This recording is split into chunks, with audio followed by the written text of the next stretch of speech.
Bienvenue sur Made in Cleanse. Alors, pour cette occasion de Saint-Valentin, j'ai décidé de vous faire un layer cake représentant tout cet amour qu'on peut retrouver à cette période.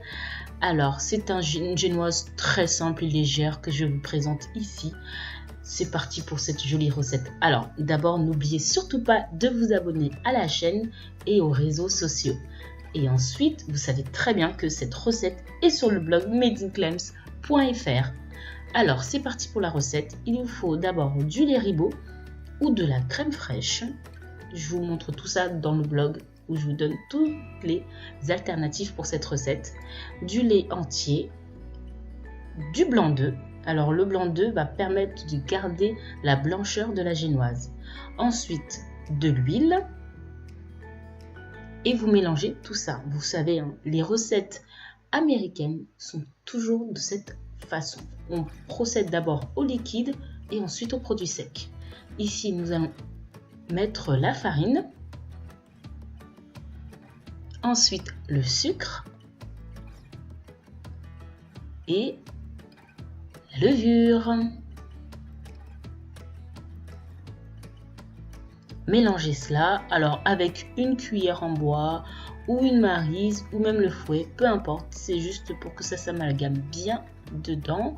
Ensuite, on y ajoute les ingrédients liquides et vous me mélangez tout ça à l'aide d'un fouet ou vous pouvez aussi utiliser également une maryse.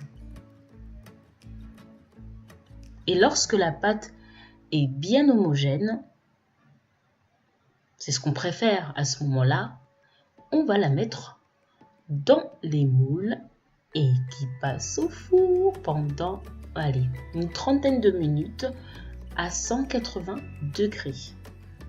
Oh oui, et surtout faites très attention aux petites mains baladeuses. Et oui, quand vous pâtissez avec les choupinous juste à côté, vous avez droit à des petites introspections intempestives. Mais bon, c'est juste pour le petit fun. Revenons à nos moutons. Lorsque les génoises sont prêtes, vous allez procéder au garnissage. Alors, j'utilise de la crème mascarpone vanillée. Vous avez le lien pour la recette. De toute façon, tout est dedans. C'est des choses que je vous ai déjà préparées bien avant. Vous avez la recette en haut à droite.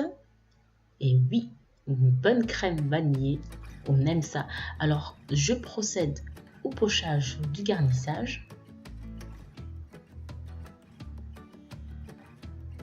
Vous pouvez le faire aussi à l'aide d'une cuillère, c'est aussi simple. Le fait de pocher permet vraiment d'avoir quelque chose de bien droit, de bien lisse et d'avoir quelque chose de super homogène tout au long des étages. Alors, quand l'étape est passée, vous allez garnir et glacer tout autour du gâteau de crème au beurre. Et oui, la crème au beurre, pour ceux qui aiment et ceux qui aiment moins, ça dépend. Mais c'est vrai que la crème au beurre permet vraiment d'avoir un gâteau bien lisse, bien droit et bien propre.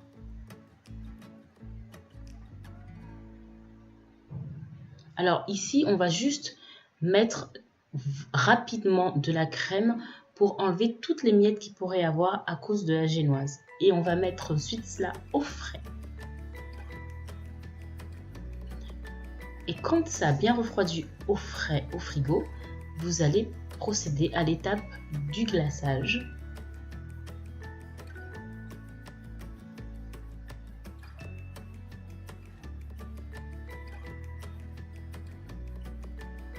Et ensuite, vous allez lisser jusqu'à ce que vous obteniez un beau layer cake bien droit et bien lisse.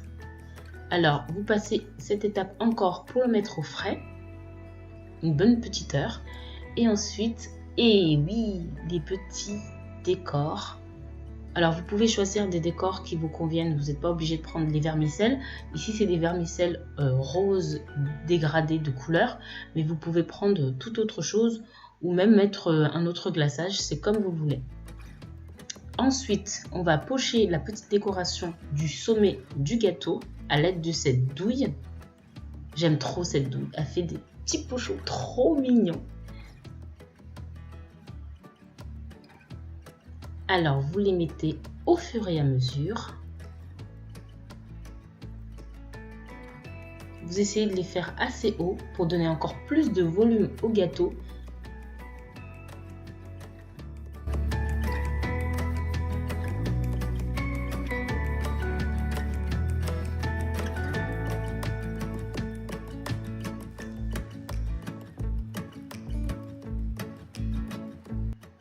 Et c'est pas fini, les vermicelles, on continue à les propager sur le gâteau.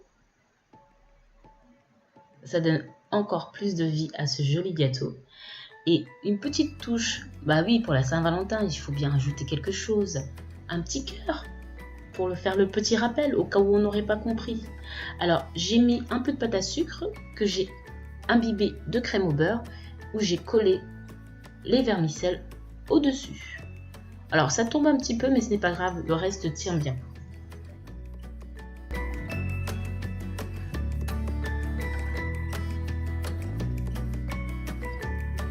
Et voilà, ce layer cake est tout prêt et prêt à déguster.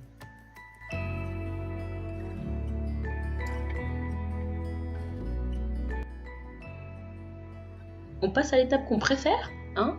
On va découper ce layer cake et vous allez voir, c'est tout bonnement un gâteau bien moelleux et bien fondant à l'intérieur. Mais bon, là je pense que il faut que vous fassiez pour le découvrir de vos propres mains.